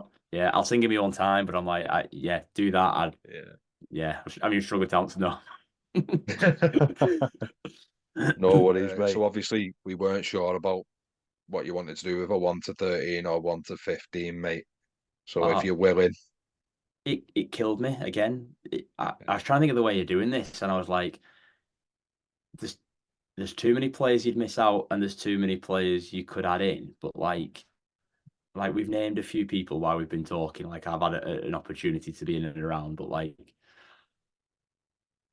there's still kids I've not mentioned yet who I think are like outstanding players and like have got huge futures. And I've been fortunate enough to play against some kids and they've gone on to have really good careers. But like I've worked with like called Joe Woodward for like 5 years at Leicester, who's like unbelievable talented inside centre, could play at fly half. Like a kid called Morgan Meredith, he's a fly half, kicks off both feet. I tried to get him to go to rugby league, and he wanted to stick at Union. So, but like as a player, like if you're talking about players I've coached, like these kids are really good. And you've got like Finn Carnduff who's playing tonight for the 20s. Malice Atala's on the bench. Like I talked about Ellis, and I've like there's I feel bad for not naming all the players because there's so many. And like you look at the people I've played with, and it was only funny the only other day, like I was because when you sent me the questions and I was just thinking through and I was like, for a period of time I forgot completely. Like I played with like Maury Fassavalu. Like yeah. I had I him played in on, his what a gent. I, well, I Yeah, played in his first rugby league match, and what an experience that really. was. I'm sat down in the change room, so Huddersfield away, and this like bloke walks in. I'm like, Jesus, he's huge. And he sits down Yeah, at the side of me, and I'm like, hey, and he's like, hey. And it's like he's really shy, like you like. And yeah. anyway, I was like, Matt's shirts are on, and everyone's like, let's get changed. And he gets his arms in Matt's shirt, and he's like, coach, he's like, shirt doesn't fit. And I'm like, but it's baggy on me, and he's like, not Yeah. fitting me. I was like, my word, this guy's huge. And he leans in just before we go Big out and for goes, Christmas. mate, he leans in and goes, don't make me like a twat on the pitch. And if anything kicks off, I'll look after you. And I was like, yeah, deal. I was like, you'll You'll do do for me. me, yeah. I was like, yeah. And he's like, he's the nicest guy you'll ever meet. Like, He lovely is a good bloke. guy, mate. Yeah, But his like, do his you know what I lad mean? looks a Like, good player. well, he's in sales Yeah. catchment, so I can't do too much about that. Oh, is Sorry. he? All right. No, he's playing for West Park, mate. He played Yeah. against the Wids the other day. Okay. He looks a good player, and he doesn't get rattled either. A few lads like hit him off the Okay. ball and that, and like Oh, but he kept, I know yeah, I know the guys at Sale, me brothers at Sale, so I'll have a chat with him and yeah, let him know. He's probably already on their radar. Like we said, they'll be around. So, but yeah. yeah, No, he looks a player. yeah. So going to that question, there's Yeah. loads of players I've played with, and I've been really lucky to play with some players, and I've also been really lucky to coach and work with a lot of people. Um, Mm. probably two. Tell you Like what, I've I got one for you then, mate. I'll trip you up go with on, this then. This might be go on. tricky. So the people you've been involved with, what player do you think would really kick on in the other court? Oh, Joe Woodward, Morgan Meredith would kill it in rugby league. Woody would play as a 13, and Right. Morgs would either be a fullback or a scrum half. And Yeah. then there's a kid at Hull KR who's on the periphery called Josh Ratavu, who could play centres in rugby union, be outstanding. His step and his footwork is frightening. I've had these conversations with loads of people. It's funny when you ask me that. I'm like, It was because too easy. I even look at Yeah. I even look at like England seniors. I'm like, Genji would be outstanding at rugby league. Like he would be Yeah. phenomenal. But like I always He'd thought that be about some of the carnage, Welsh wouldn't he? boys.